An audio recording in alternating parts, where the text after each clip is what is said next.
Welcome back, chat. It's been a while since the last video, and again, I extend my sincerest apologies. Since school was basically at its height with all the final exams and whatnot, as well as my own personal conundrums, I had to allocate all my focus away from the channel for a bit. Despite that, I have, at least, tried to work diligently in getting these builds out and ready. With it out of the way, I have, today, one of my favorite builds so far, the Bell P-39 Airacobra. The Bell P-39 Airacobra was an American fighter introduced officially in 1941. While initially developed as a high-altitude aircraft, the fighter performed poorly, but found great success in lower-altitude conflict. It was used extensively during World War II, and most primarily by the Soviet Union, who utilized nearly 5,000 units.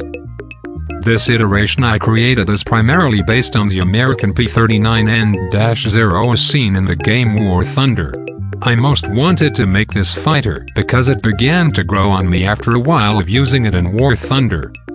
It was definitely unique and one of the most successful fighters I've used in the game.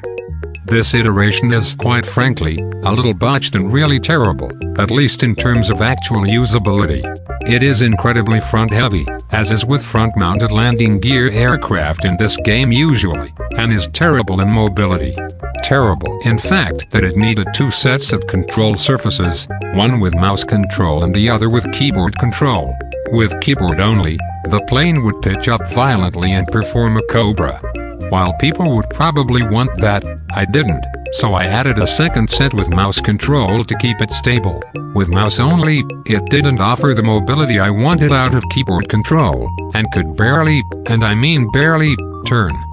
Regardless, I believe it turned out great appearance-wise. It matches the silhouette of the real fighter nearly perfectly, and I believe that if someone who knew it were to look at it, they would recognize it pretty well. Anyways, that is it for now. I hope you enjoyed today's video despite it not being a tutorial. I can maybe hopefully make one out of this, if enough people really want it, as well as any other builds that I said I wouldn't make a tutorial out of. Cough cough, U787 Hydroplane cough cough. Bye bye for now.